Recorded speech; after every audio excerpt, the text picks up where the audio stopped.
Alright, what we have here is the F-14 Verminator. It's a 2-cycle powered smoke producer.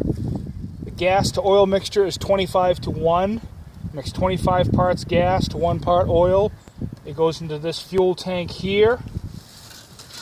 The afterburner assembly is up here. This takes straight 2-cycle oil, no gasoline. This oil is funneled directly down into the exhaust, which gives us the plume of smoke we'll see in a little while. The throttle cable is here on the left-hand side. To raise the throttle, you simply pull out on it and it will stay put.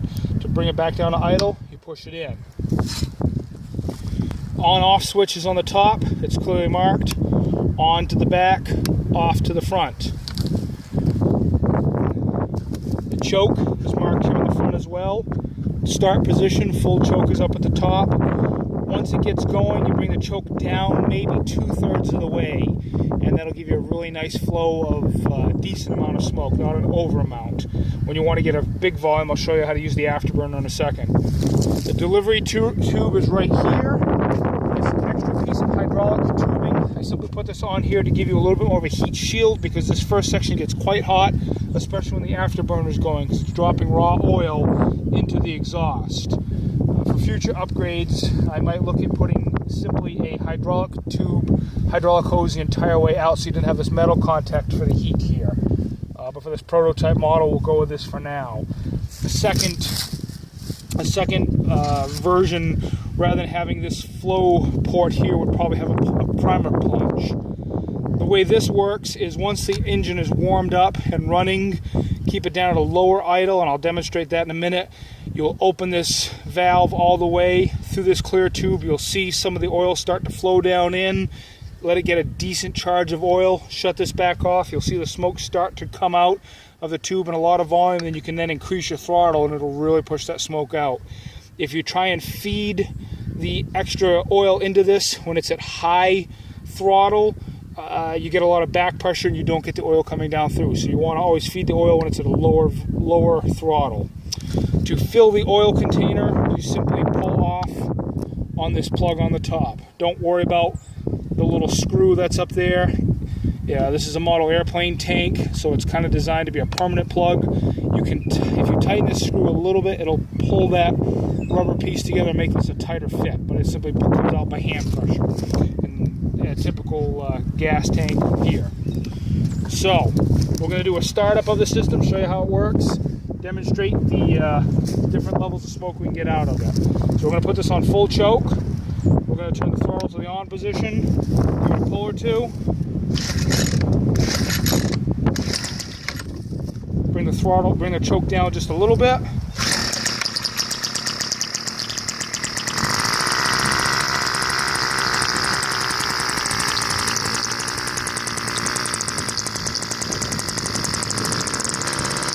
Like any 2-cycle engine, let it warm up a second to bring the choke down.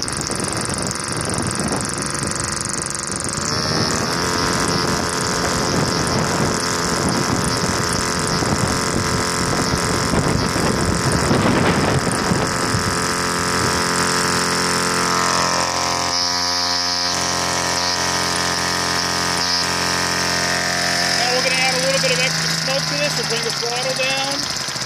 I'm going to open up the valve here all the way. You can start to see some oil starting to flow down in there. See the blue starting to show up in the tubing.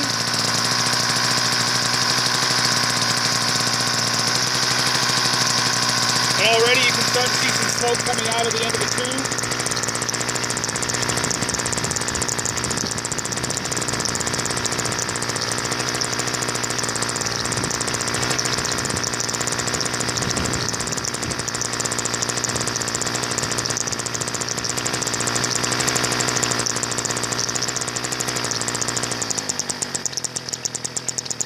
A little more oil come into that, so I just slow down the throttle.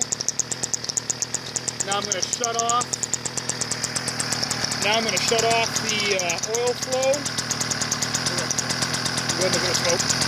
I'm going to increase the throttle.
as you can see, I have a little bit of smoke coming off of the plastic tubing that is the delivery tube here.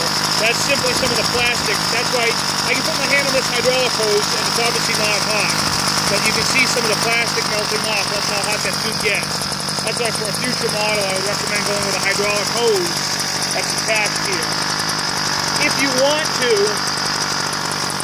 to, you can extend this piece of gas tubing to make a longer delivery tube with simply a nail fitting on the end that a second piece could thread onto.